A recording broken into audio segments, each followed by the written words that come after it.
say I'm very pleased and so on and so forth, some in newspapers, but in simple language, here's some of the things that have been happening in the United States and locally. Number one, a Supreme Court decision in South Carolina awarded $1.2 million to a property owner after local ordinances had made his proposed new home site virtually worthless. This constituted a taking under the Fifth Amendment of the United States Constitution. A California Superior Court found members of the South Pasadena City Council liable, and I'm amazed by this, but the council members were found liable for $1.2 million in damage after they revoked a building permit. I think this is quite shocking. Just recently, there was a California 4th District Court of Appeals case that struck down Oceanside, California's Prop A Controlled Growth Initiative, residential initiative, which is very similar to our Measure A in Thousand Oaks. The court concluded that the Prop A preempts or that impedes state policy. It conflicted with state policy, I should say, and also that it was invalid because it violated the city's own pre-existing general plan. Now remember, the general plan is required by state law.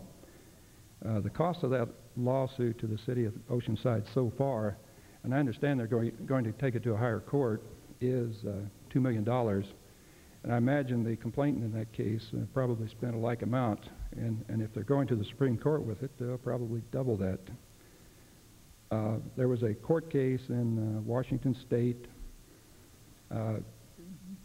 where the property owner was allowed to build. It overturned a city decision, a no vote, that said basically that the ordinances must be clear and precise and workable.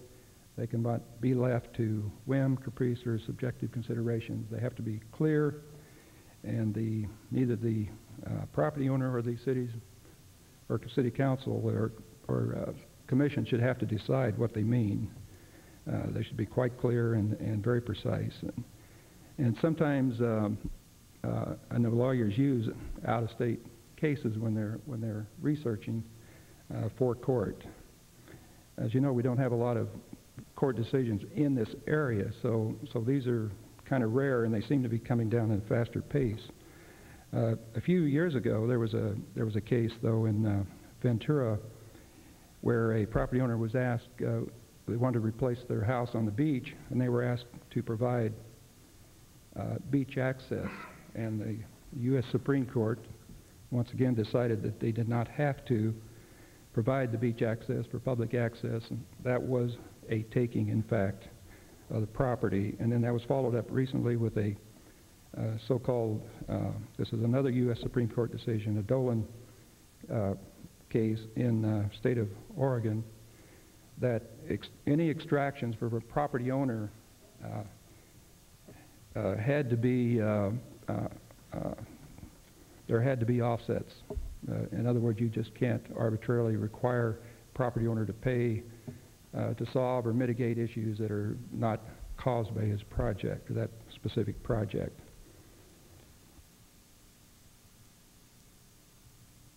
In the Nolan case, it made a very important point that as you know, a developer, property owner that wants to do a case has to hire consultants, traffic consultants, so on and so forth, to prove that their project does work, which is very important. But on the other hand, the Supreme Court said that a no vote against a project also had to prove its case. In other words, a no decision had to be supported by facts. Now, the final case that I put here, this is a recent happening, and it states in effect that a site that has been denied use due to environmental reasons is considered a taking, and that the property owner must be compensated for the land. Now, that's saying it very simply. Also, there's a Supreme Court backup to this that says basically the same thing, that this is a taking, and this is in the area of EIR and environmental law. So I don't know fully what this is, but I'm just bringing this out because I think, and I've documented here what the name of the case and the numbers and so on, so that you can follow up if you wish to give this to your attorney.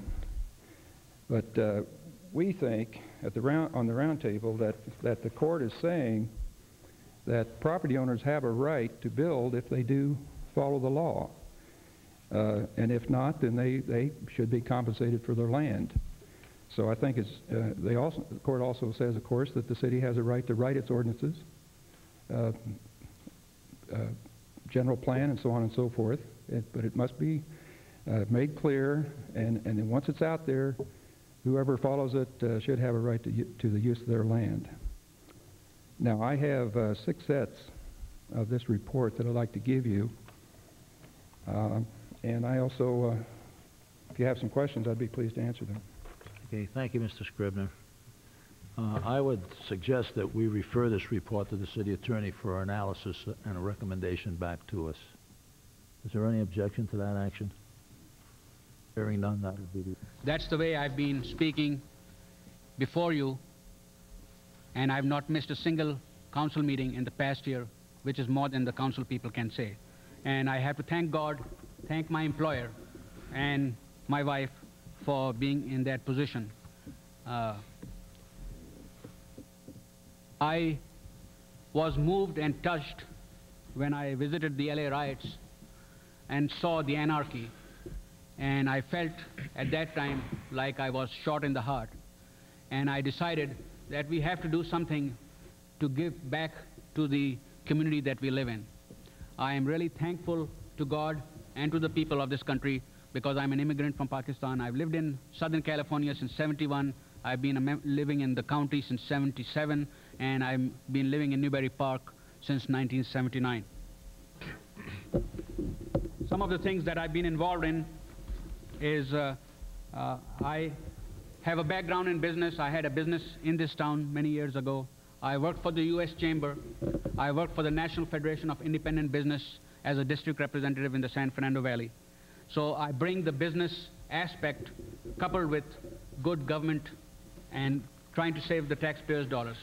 I'm not a policeman, have no interest to be one, but I am the only candidate that went through the Citizens Academy and got the certificate and got a good understanding of it. One of the things that I would like you to know is that people say, well, we are pro-business. It was mentioned, the San Fernando Valley. This is the pro-business Warner Center that is supposed to bring you taxes and goodies, etc.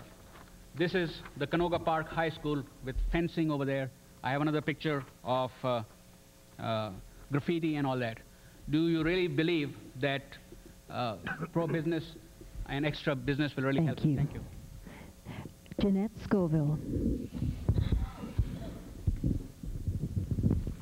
I really see my bid for City Council as the natural next step in my attempt to represent residents and to seek additional resources and to spread the word about the really excellent things that we're doing here in Thousand Oaks and in Ventura County. My experience is very wide. Last year, I spoke at a national conference in Washington at the behest of the urban director from HUD. And it was because of a study that was done here in Ventura County that began in Thousand Oaks on planning. I was very pleased that the League of Women Voters, each unit held a workshop as part of this study. And because of the study, I was asked to speak in Washington. So I'm looking for resources near and far. I've also worked with assistant directors from a number of our state departments, the Department of Conservation, the Integrated Waste Management Board, the Department of Trade and Commerce, Growth Management. I find the study of how we can provide for ourselves and really devote ourselves to self-governance as something really fascinating, and so I continue to explore at all levels. Also at the county level, I've served on the Citizens Committee to the Solid Waste Management Commission.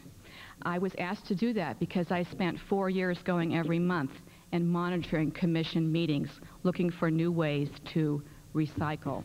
I've also worked with the Air Pollution Control District, and I've worked with all of our county supervisors. I feel my experience is very broad.